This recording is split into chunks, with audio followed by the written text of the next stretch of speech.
Voici la vidéo de révision pour la division d'un nombre par un diviseur à deux chiffres.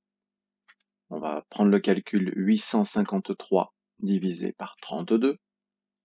On a posé la division, ici le dividende, ici le diviseur, on aura ici le quotient et ici le reste. On va commencer la division comme d'habitude en se posant la question, tac, est-ce que je peux diviser, partager mes centaines? J'ai 8 centaines, est-ce qu'immédiatement je peux les partager en 32? Non, pas immédiatement. Il faut pour cela que je prenne donc les dizaines. Des dizaines, dans 853, il y en a 85. Cette fois, 85, je peux le partager en 32. Alors, dans la division par un nombre à deux chiffres, il faut prendre une bonne habitude, c'est de prendre un peu de place à côté de la division ou sur un cahier de brouillon et de faire la table de 32.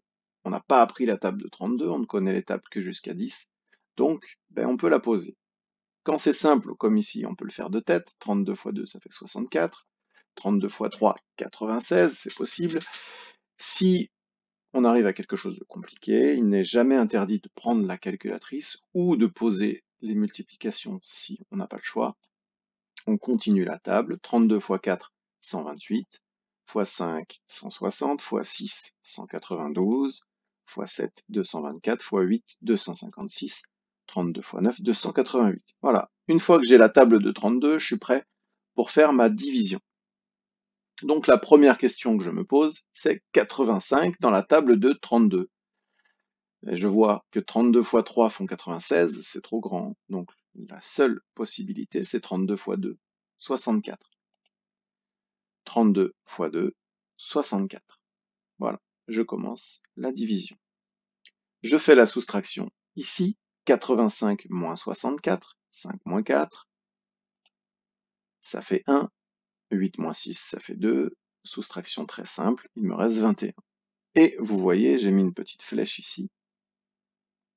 Maintenant que j'ai partagé les dizaines, il m'en restait 21 que je ne peux pas partager en 32.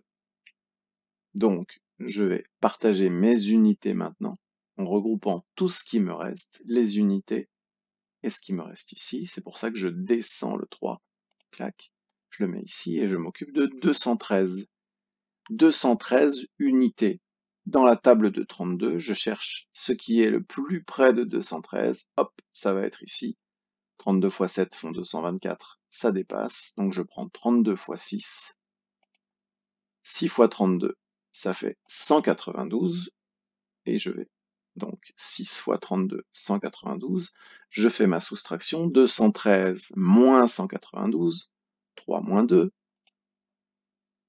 ça fait 1, et ici j'arrive à 1 moins 9, je ne peux pas, donc je prends 11 moins 9, ça fait 2, je n'oublie pas de rendre ce que j'ai emprunté, 2 moins 1 plus 1, ça fait 2 moins 2, je n'ai plus qu'à poser mon 0, mon reste est de 21. Dernière vérification, est-ce que mon reste est plus petit que mon diviseur? Oui. Et enfin, je peux faire le calcul 26 fois 32 plus 21, ça me donnera 853. Mon opération est correcte. Avant de vous laisser, on va aborder un cas que vous pouvez rencontrer. 214 par 47. Je me pose la question, est-ce que je peux partager les centaines? Non. Est-ce que je peux partager les dizaines? Toujours pas. Et donc, dans ces cas-là, eh bien, vous le comprendrez très vite. Je vais partager directement 214 par 47. Donc là, de la même manière, 47 fois 2, je fais la table, 47 fois 3, 47 fois 4. Je m'arrête à 47 fois 5 parce que je dépasse 214. Et donc, dans la table de 47, qu'est-ce qui se rapproche le plus de 214 sans le dépasser? C'est 188. 47 fois 4. Je pose mon 4, je pose mon 188 et je fais ma soustraction.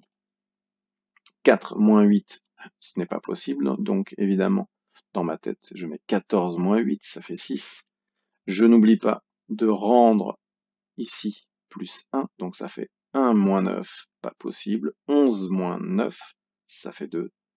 Et ici, enfin, je rends ma retenue. 2 moins 2, ça fait 0. Voilà, on se retrouve bientôt.